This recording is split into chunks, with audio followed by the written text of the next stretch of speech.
Abbas ரலியல்லாஹு அன்ஹு முஸ்லீமான ரசூலுல்லாவுடைய சச்சா, ஆனால் நெருக்கமான ஃப்ரெண்டு 2 பேரும். அதனால் அபூ சுஃபியான் வந்து முகம்மதை சந்தித்து முஸ்லீம் ஆகலான்னு நினைக்கிறேன். ஆனால் நான் ரொம்ப அவருக்கு தவறு துரோகமெல்லாம் செஞ்சுருக்கேன். அபூ சுஃபியான் வந்திருக்கிறாருன்னு சொன்னாவே முகம்மது எப்படி எதிர்கொள்வாருன்னு தெரியலை, ரியாக்ஷன் எப்படி இருக்குன்னு தெரியலை. நான் என்ன பண்ணட்டும், ஏதாவது ஒரு ஆலோசனை சொல்லுன்னு கேட்குறாங்க. யார்கிட்ட? அப்பாஸ் ரலியல்லாஹு அன்ஹு ரசூலுல்லாவுடைய சச்சாட்ட கேட்குறது அபூ சுஃபியான். இப்போ அபூ சுஃபியான் சொல்கிறாரு, ஒன்றும் வேண்டாம், நான் ஒரு வாக்கியம் சொல்லித்தர்றேன், நீ முகமது ஸல்லல்லாஹு அலைஹி வஸல்லம் முன்னாடி போய் உட்காந்து அந்த வாக்கியத்தை ஓது, ஆட்டோமேட்டிக்காக கோபம் பூரா இறங்கி உன்னை மன்னிச்சிருவாங்க.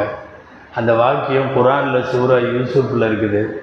லா தஸ்ரீப அலைக்குமுல் யௌம் யக்ஃபிருல்லாஹு லக்கும்.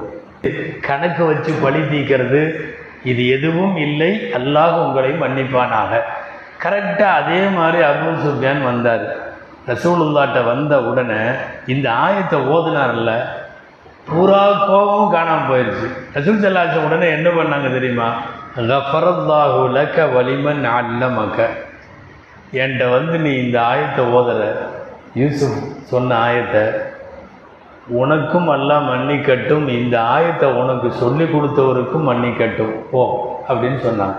ஆயத்தை சொல்லி கொடுத்தது யார்? அப்பாஸ் ரலியல்லாஹு அன்ஹு.